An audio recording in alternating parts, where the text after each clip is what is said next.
Em nome do Pai, e do Filho, e do Espírito Santo. Amém. Espírito Santo, conceda-nos a graça de compreendermos a palavra do Senhor e a docilidade de acolhê-la. Mateus 9, de 14 a 16. É o texto da nossa Lex Divina hoje. Por esse tempo, vieram procurar Jesus os discípulos de João com esta pergunta: por que razão nós e os fariseus jejuamos, enquanto os teus discípulos não jejuam? Jesus respondeu-lhes: por acaso podem os amigos do noivo estar de luto enquanto o noivo está com eles? Dias virão quando o noivo lhes será tirado, então sim jejuarão. Palavra da salvação. Glória a vós, Senhor. Interessante que só esses 2 versículos, mas que falam muito. Os discípulos de João, habituados a um jejum rigoroso, porque João vivia num rigor de vida mesmo, e naturalmente os seus discípulos o imitavam, e eram retos, íntegros na sua intenção. E os discípulos dos fariseus jejuavam, mas muito mais por aparência, muito mais para aparecer. Então, o primeiro ponto que Jesus nos ensina aqui, com a sua sobriedade, é que o jejum não é para aparecer para ninguém. O jejum não é para mostrar aos outros que está jejuando. Aliás, ontem, quando iniciamos a Quaresma, que são 3 os pilares da Quaresma, e o jejum é um deles, e Jesus falava que ninguém jejuava para aparentar para ninguém, mas até pelo contrário, que lavasse, tomasse banho, que andasse com a roupa limpa, para que as pessoas não percebam que está jejuando, e nem com um ar entristecido para demonstrar penitência, para demonstrar o sofrimento do jejum. Aliás, o jejum não é para trazer sofrimento. O jejum é um autodomínio de si. É sim um sacrifício, um autodomínio, mas não esse sacrifício de sofrimento. Não. É algo em favor de um domínio de si próprio.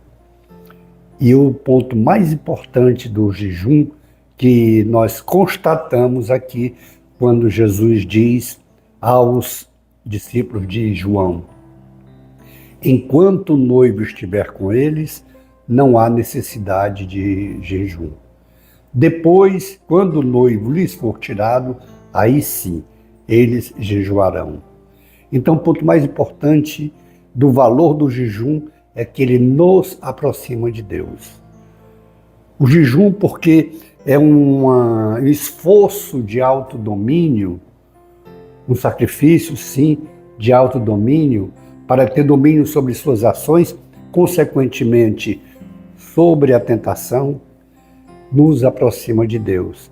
Como eles estavam junto de Deus, os discípulos de Jesus estavam convivendo com Deus, então não tinha por que jejuar, porque era aproximação daquele que já estava próximo deles.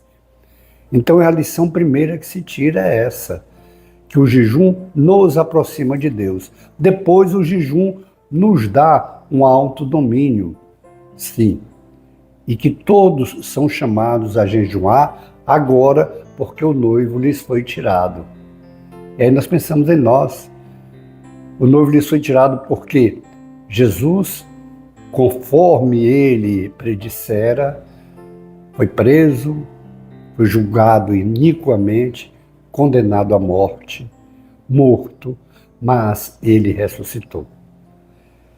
O jejum é algo grandioso porque nos faz refletir sobre a presença de Deus. O jejum nos aproxima de Deus porque é um sacrifício, um esforço que nós estamos fazendo para ter domínio das nossas paixões, para ter domínio dos nossos impulsos, para termos sobriedade. E o jejum, é até bom que nós lembremos disso, é um convite a todas as pessoas. Porém, aquele tipo de jejum mais rigoroso, as crianças são dispensadas e os adultos depois de 59 anos, de 60 anos. Mas todos, inclusive depois de 60 anos, têm algum tipo de jejum a fazer. Porque o jejum não é só o você deixar de fazer as 3 refeições. Aquele jejum a pão e água que muitas pessoas fazem, jejum de, naquele dia, tomar só líquido, mas os mais idosos são dispensados disso. Mas tem 2 dias de maneira especial, a quarta-feira de cinzas que nós celebramos e a sexta-feira da paixão, que todos são chamados a uma maneira especial de jejuar. E são vários os tipos de jejuns que nós devemos fazer, que nós podemos fazer.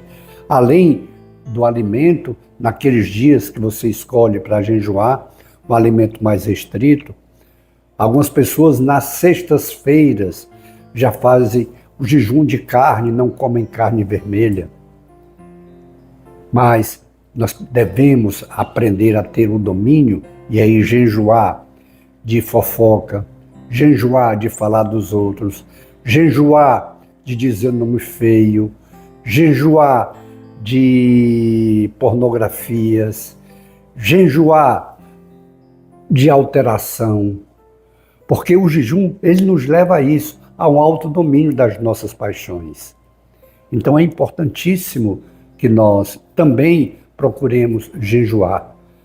E o Senhor sabe qual é a fraqueza que a gente tem, que você tem. Eu mesmo tenho testemunho de um jejum que eu fiz há 40 anos atrás, quando tinha 2 anos a Paz de Cristo, 3 anos, um grupo de oração, e nessa época eu fumava. E quando foi na quaresma, eu ofereci ao Senhor e pedi forças a Ele, que Ele me desse forças para eu passar aqueles 40 dias sem fumar. E eu já tinha tentado várias vezes deixar de fumar e não conseguia. Sempre voltava. E nessa quaresma eu ofereci ao Senhor o jejum do cigarro, de não fumar naqueles 40 dias. Deus me deu forças e até hoje, já faz 40 anos que deixei de fumar, graças àquele jejum do cigarro naquela quaresma. Assim também nós podemos fazer o jejum de manias que a gente tenha, de brigas, de chateação, de rancor, de ressentimento, de usura. Enfim, cada um sabe qual é o tipo de jejum que o Senhor está chamando a fazer nessa quaresma. Faça então esse compromisso. Aquilo que o Senhor lhe pede, aquilo que o Senhor lhe mostra, que é fraqueza sua, que é fraqueza minha, apresentemos ao Senhor e façamos esse compromisso com Ele de jejuar dessa situação e Ele nos dará forças para nós nos libertarmos disso. Depois, contemplemos as maravilhas do Senhor em nossas vidas. Glória ao Pai, ao Filho e ao Espírito Santo, como era no princípio, agora e sempre. Amém. Abençoe-nos o Deus Todo-Poderoso, o Pai e o Filho e o Espírito Santo. Amém. Face de Cristo, resplandecei em nós.